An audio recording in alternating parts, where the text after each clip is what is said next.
C'est un moment. Oh la vache.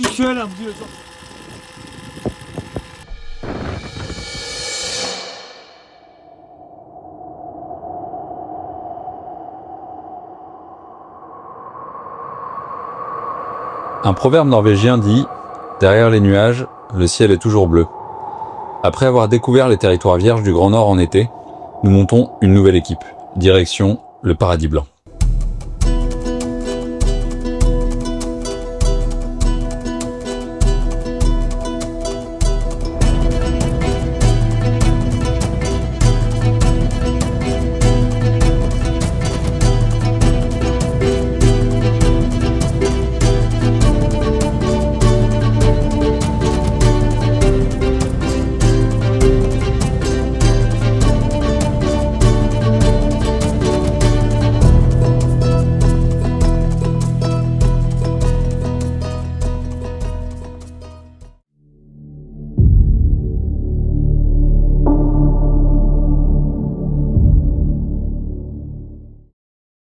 Fin mars, nous partons pour l'île de Senja, les Alpes de Lingen et les hauts plateaux de Ringvassøya. Et cette fois-ci, en plus de nos cannes, nous emportons nos skis. Une bande de copains, des rêves blancs plein la tête, l'expédition de notre vie. 10 jours entre pêche et ski de rando au-delà du cercle polaire, sous les aurores boréales.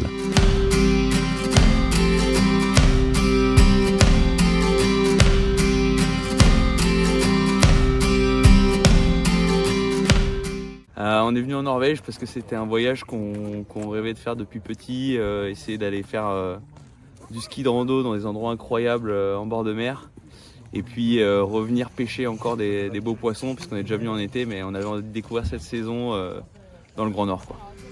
Senja, dans notre imaginaire, c'est un peu le Jurassic Park du freeride. Des montagnes vertigineuses, gorgées de neige, qui plongent dans des fjords remplis de poissons. Nous nous installons à Grillfjord, un petit village de pêcheurs à l'ouest de l'île, où nous observons le balai incessant des morutiers de retour de leur campagne au large. Les fameuses kreilles, de grosses morues de plus de 20 kg, se rapprochent des côtes à ce moment-là de l'hiver, pour le plus grand bonheur des pêcheurs du coin. Nous trépignons déjà d'impatience et les cimes enneigées nous font déjà de l'œil. Il va s'en mettre à la gueule, toute la journée, ce chien. Ça en bateau, ça va être très en pendulaire. Ça, je pense en bateau, tu peux te régaler. Ah, déjà, très bonne prise en main. Ouais. Un petit jet. Fais un braquage. Ça Pour toi, parce que là, nous, au milieu des terres. À moins pour ficher, ça va être compliqué. Bah oui, c'est pour ça. Mieux vaut qu'on aille à l'autre. L'escalade. Non, mais demain, on fait comme on a dit, quoi. On fait ce qu'il y a derrière nous. Les premières descentes tiennent toutes leurs promesses.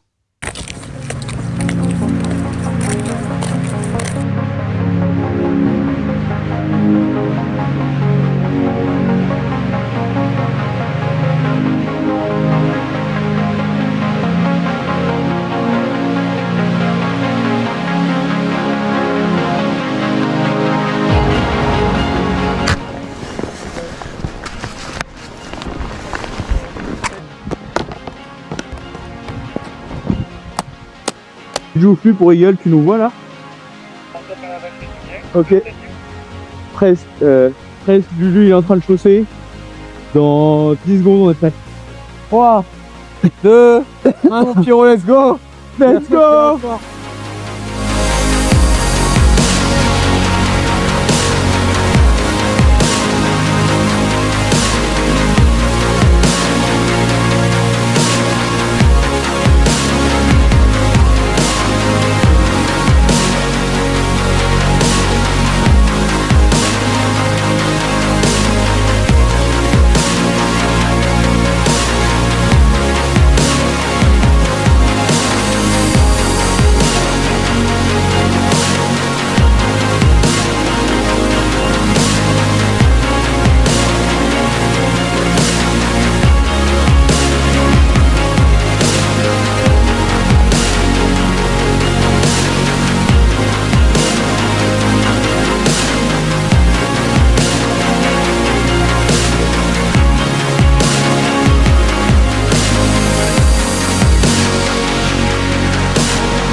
que dire de la vidéo? Attends.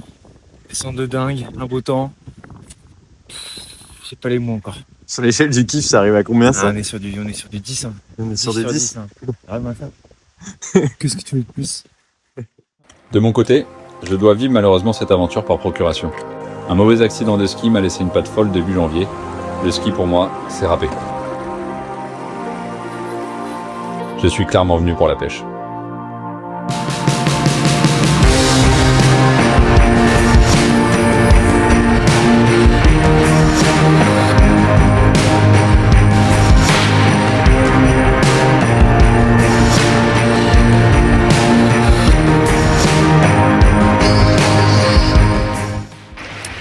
Petit report pour l'équipe pêche. J'ai réussi à récupérer des appâts. La canne est en place. Les conditions sont plutôt bonnes. Les garçons sont montés dans le couloir là-haut là, pour rejoindre un lac et faire la crête au-dessus. Et de mon côté, c'est assez calme pour le moment, pas de touche. Mais on reste confiant. Le coup du soir en Norvège, c'est quand même quelque chose. Là, on vise le big halibut. Le big. Alors, pour l'instant, je prends juste de la neige dans la gueule.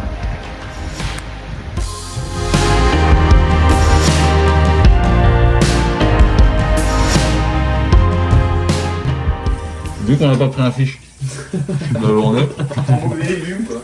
On se fait avec des carottes et des haricots. Carottes et de... Non, je sûr quoi.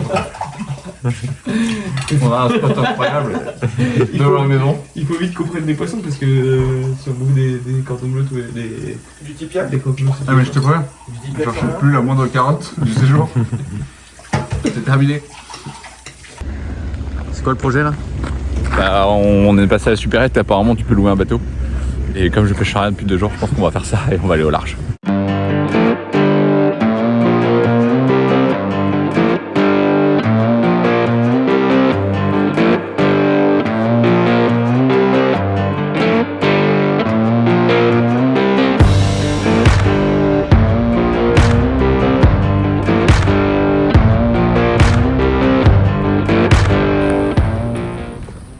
On approche d'un plateau là.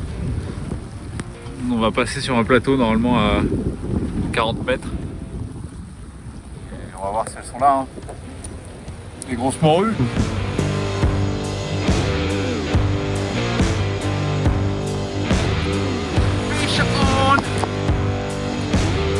Elle est pas bien grosse mais elle va faire le dîner celle-là.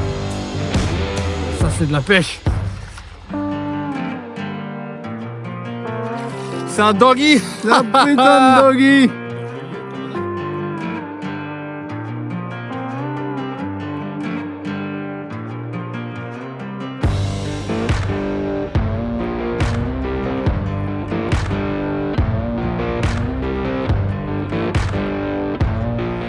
Enfin putain. Joli comme tout.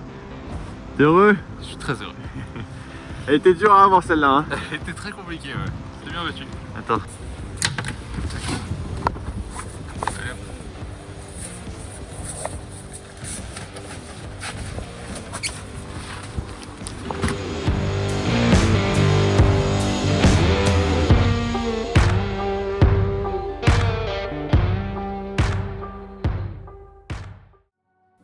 Pendant que nous prenions enfin nos premiers poissons, les autres profitaient des grosses chutes de neige. Il est tombé plus de 40 cm de fraîche.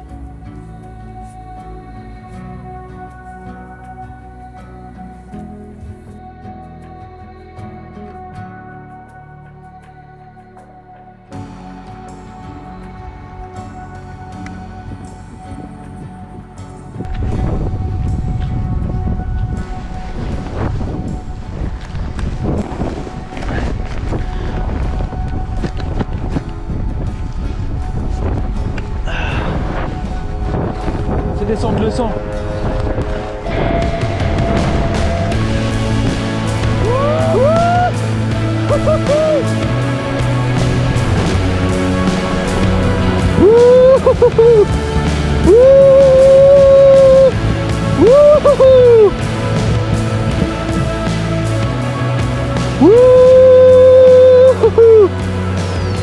Oh là là.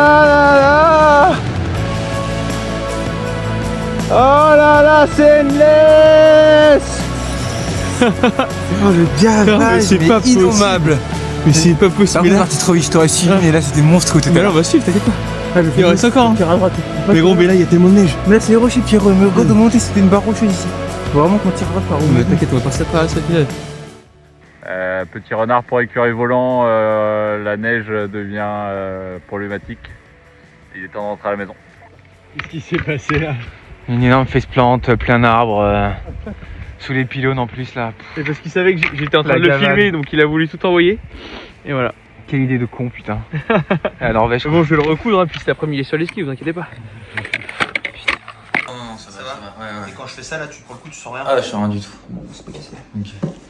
Après, t'as Pierre qui a enlevé ses chaussures, je pense que t'as des odeurs aussi. C'est un physiologique.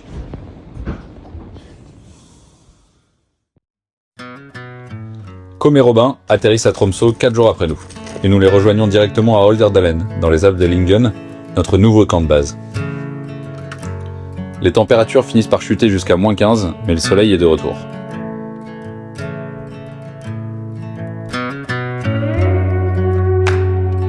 Aujourd'hui, place à l'exploration. Pour la première fois, la trace n'est répertoriée nulle part. Oui. D'accord. T'as toute une queue là. Et l'entrée de la montée, elle est à combien de kilomètres?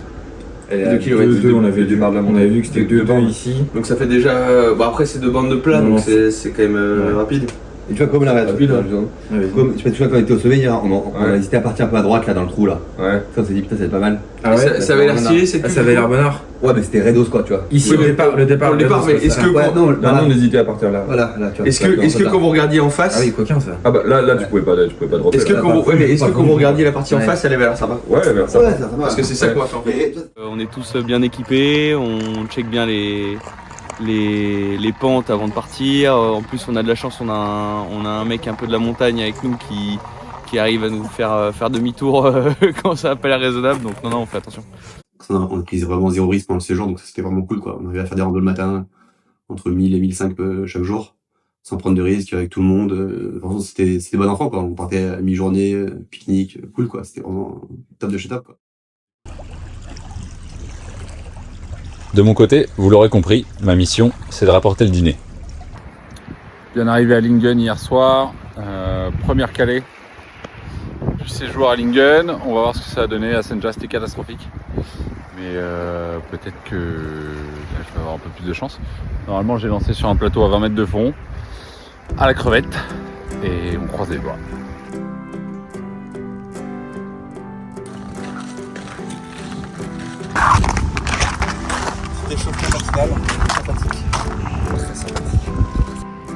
Petit fishing report pour l'équipe pêche. Déjà 2 poissons, une jolie plie et une petite morue. Donc encore un poisson comme ça et le dîner est prêt pour ce soir, messieurs. Là-haut, Com, Robin, Victor, Lucas et Pierre partent pour la plus belle descente de leur vie. Quel est le projet là? Là, on fait une petite maison pour la journée.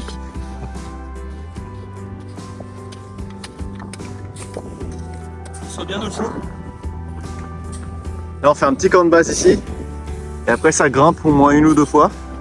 À faire un beau plan en drone ici, boum. Je vais être à l'abri. Ça me donne envie de me faire un igloo et de dormir ici.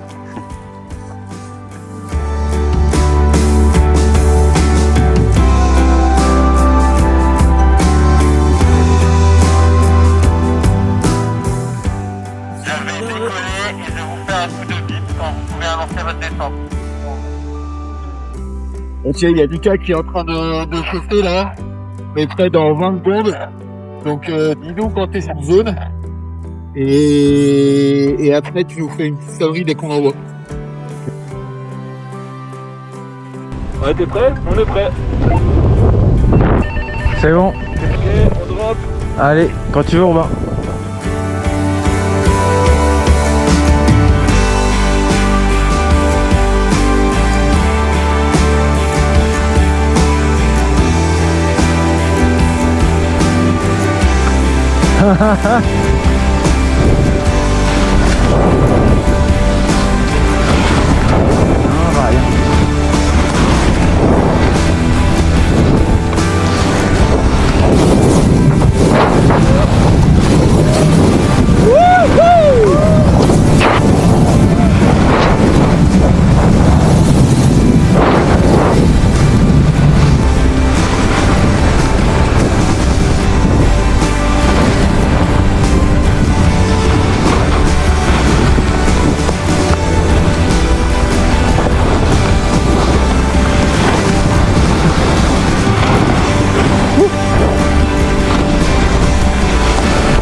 Oh ma gueule elle est gelée par contre. Wow. C'était indécent. Oh, je me suis gelé la tronche. Pendant les 2 jours suivants, Lucas, Robin et Pierre, ivres de poudreuse, enchaînent les sommets sous un ciel bleu idéal.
Et de mon côté, je suis enfin rejoint par d'autres pêcheurs. Mais les fjords sont capricieux et les poissons se font rares. Il est très difficile de choisir ses spots, et la pêche du bord ne tient finalement pas toutes ses promesses. Elle descend là-bas. Tu m'aurais ou c'est pris? C'est pas mec. Doucement. Profite, canot.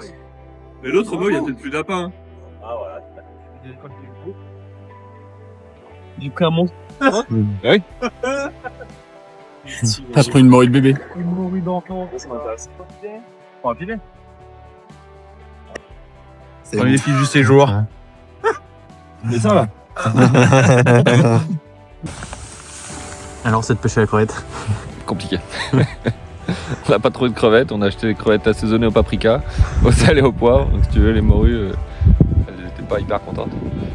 Et voilà, ça fait 2 heures qu'on est là et on est très bien en plein soleil. Mais on n'a pas une touche. Pas une touche. Pas une touche, zéro. Mon Robdar derrière là-bas, il insiste. Et que dalle. Que dalle. Mais pour l'instant, 3 premiers jours de pêche un peu décevant pour mon Robdar. Ça nageait il y a 2 heures ça. Bah, les jours, fiche. Sortie de l'eau directement congelée sur la dalle. Et hop, tu vas Après concertation avec le reste du groupe, nous décidons de partir pour l'île de Rungvasoya et le camp de Mikkelvik.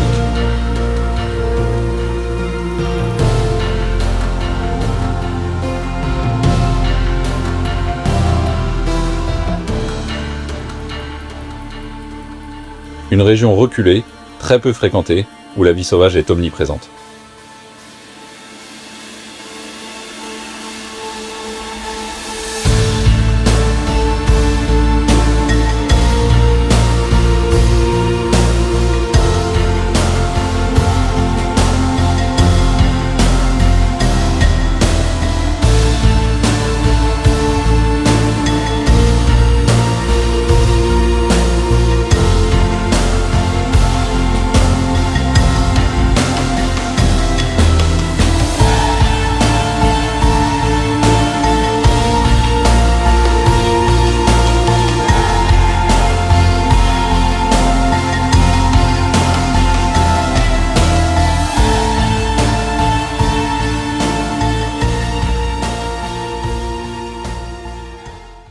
Alors on va un petit aperçu quand même. Bienvenue à Mikkelvik.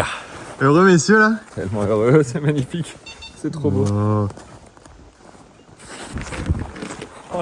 C'est tellement beau. Notre prochain camp de base pour les 4 prochains jours.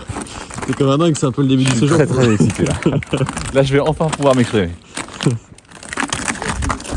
Mikkelvik se trouve au nord-ouest de Tromsø, face aux îles de Norgvaloya et Rebenesoya. Un terrain de pêche immense, une porte d'entrée vers le grand large, bref, tout ce qu'il nous faut. En face de la maison, on voit les bateaux qui sont alignés, on s'imagine déjà le départ le matin. Je vous laisse imaginer, il se passe pas 1 heure avant qu'on commence, il est 23h, on commence à préparer les cannes, chacun attache son leurre. Et puis la nuit se passe, on s'imagine bien que Roméo est réveillé à 5h du matin, les yeux comme des billes dans son plumard, parce qu'il a qu'une hâte, c'est de partir. 7h, on l'entend déjà gueuler en bas pour qu'on se lève, et puis voilà, 8h, on est sur le bateau. 8h, il est temps de prendre la mer.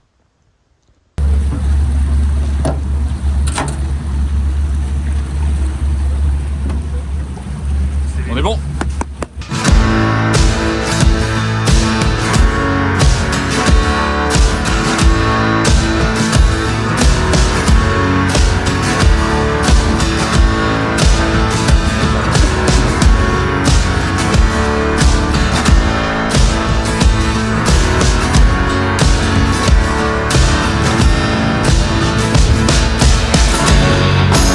Messieurs, action de pêche. Sortez vos jigs.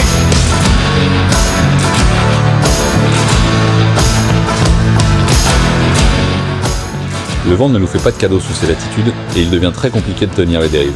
Mais très vite, les premières morues sont tissées à bord. Je prends pas un gratin. Laisse-moi démonter. Elle arrive. Oh, elle est belle. C'est un bébé, ça. Alors, ces sensations? Bah, petit fish, là sur 40 mètres. Big line, big fish. C'est sûr, on fait des big line hier, big fish today. On va à la release. Pourquoi ses copines? Mais c'est pas de l'attractant. J'ai changé. Ah, décroché. Redescends. Une belle petite morue. On est venu chercher sur le plateau à 40. On va à la release. Hein. Allez, à la série choquée en plus. Ça peut être ça, la victoire.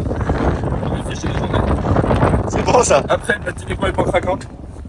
Enfin, elle est là. Enfin, tu libères le compteur. Allez, je libère le compteur.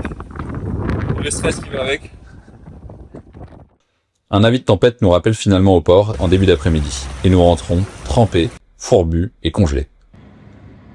Première journée compliquée. Alors moi j'avais fait un pari, c'est que je misais sur du gros. Étant déjà venu en Norvège, j'avais déjà tâté pas mal d'espèces, mais là je venais vraiment pour comme d'habitude prendre le plus gros poisson. Malheureusement, première journée extrêmement compliquée. Il y avait vraiment deux zones très distinctes sur le bateau. Il y avait la zone arrière où ça sortait du poisson toutes les 2 minutes et puis la zone avant où j'étais avec le bon com et compliqué. On avait des leurres bien spéciaux pour essayer de prendre des flétans en fait. Hein. On s'était mis sur des zones un peu flétants et en fait pas une touche une touche dans la journée quoi. Une touche dans la journée et c'est long, il fait froid, les bouts des doigts qui congèlent, les moqueries qui viennent de l'autre côté du bateau, enfin tout ça fait beaucoup donc j'en avais un petit peu gros. Le lendemain, un grand soleil nous attend au réveil et les conditions de pêche sont sur le papier idéales. Cette fois-ci, c'est la bonne. On va passer dans ce petit corridor là. Aujourd'hui c'est objectif très grosse morue. On va aller chercher ce qu'ils appellent les skrei. C'est les énormes morues qui remontent les côtes norvégiennes en hiver et qui sont à l'extérieur des plateaux. Donc il va falloir aller un peu au large, on va voir si on peut. Et si on peut, potentiellement on peut tomber sur des bancs de 3000, 4000 morues de plus de 15 kg au même endroit.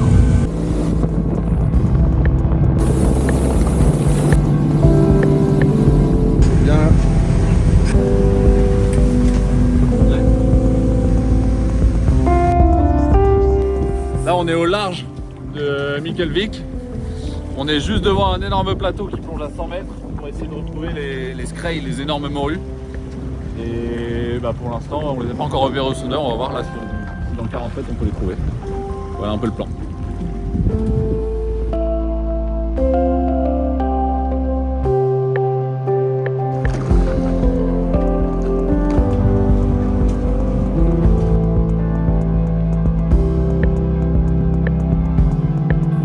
Après plusieurs heures de recherche infructueuse, c'est un véritable festival qui commence.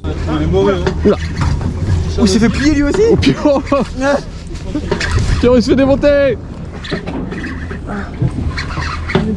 On va peut-être trouver les skrei hein. peut-être sur un bandeau de crayon.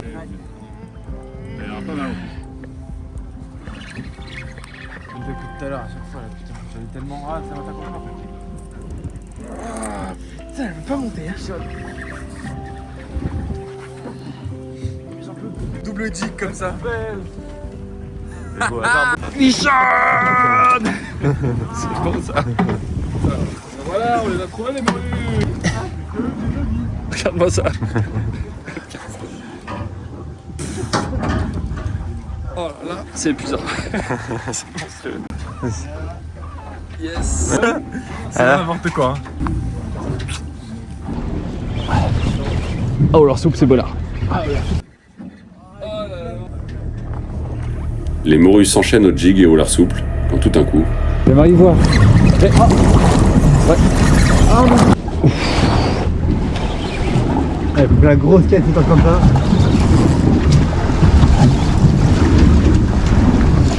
Oh, elle m'a mis un rush au début. Ouais, mais gros, c'est les grosses morues, hein. Ah bah oui. Il croit quoi, lui? C'est peut-être la Scray, là. C'est peut-être la real Scray. Ah les gars, là j'ai la morue de plus de 10 kilos là.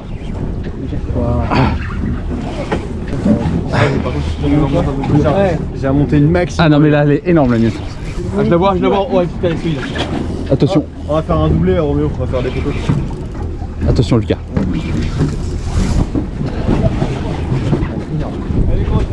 Elle est énorme. Ah ouais. Ah oui. Elle est monumentale. Elle est monstrueuse. Oh là là. Le Scray. Oh la Scray.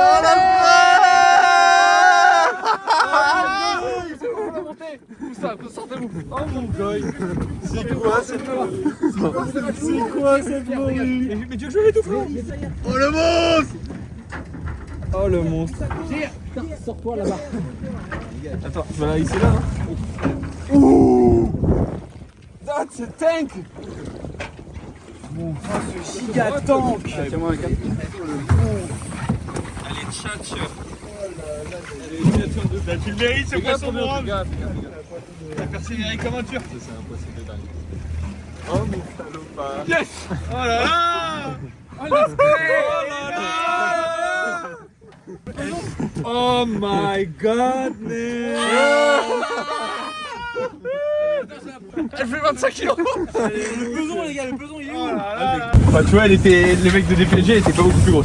Ah ouais, oh la Scray de l'Est. Le grand large aura tenu toutes ses promesses, mais il nous manque toujours le Graal des pêcheurs norvégiens. Le fameux tapis volant des profondeurs, le flétan de l'Atlantique Nord.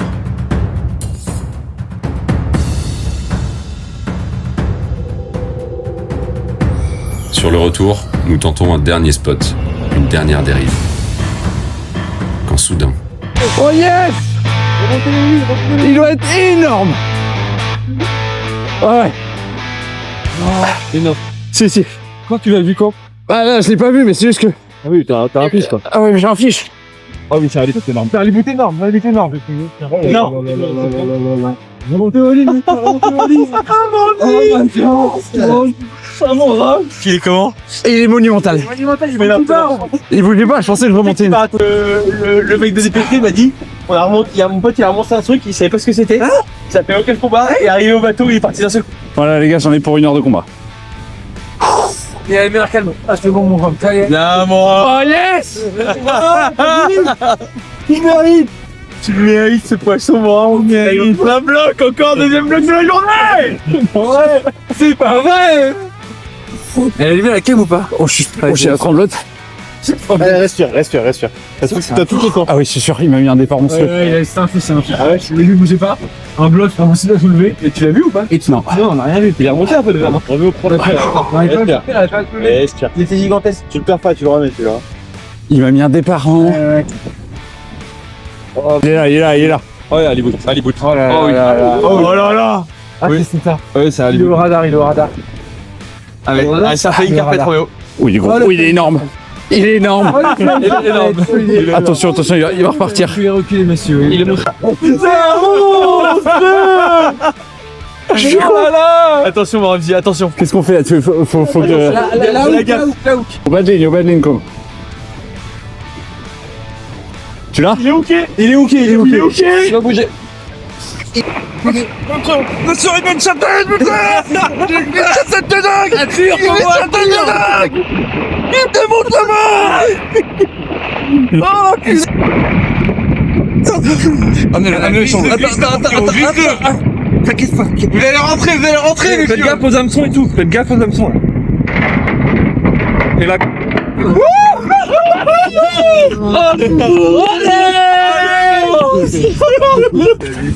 Oui, non mais gros. Assis-toi. Attends, prends la canne, prends la canne. C'est quoi ce truc? C'est quoi ce machin? Oh putain. C'est quoi ce machin? Il est sous ce corps là. Il est reparti comme un grand. Ah, j'en reviens pas. On est venu en Norvège pour ça, j'ai pas skié, voilà, je suis remercié aujourd'hui par une espèce de tapis volant d'un mètre 50. Est-ce qu'on y croit? On y croit pas, on y croit pas. Putain. Oh là là, je suis comme un dingue, avec les journées de...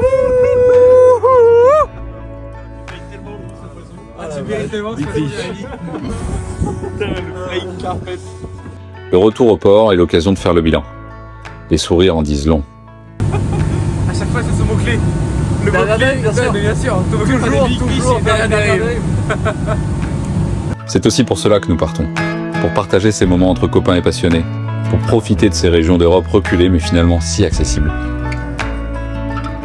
Les regards dans le vide, le bout de l'aventure nous laisse un air nostalgique. Presque triste de savoir la fin si proche. Un proverbe norvégien dit donc « Derrière les nuages, le ciel est toujours bleu ». Difficile aujourd'hui de ne pas y croire.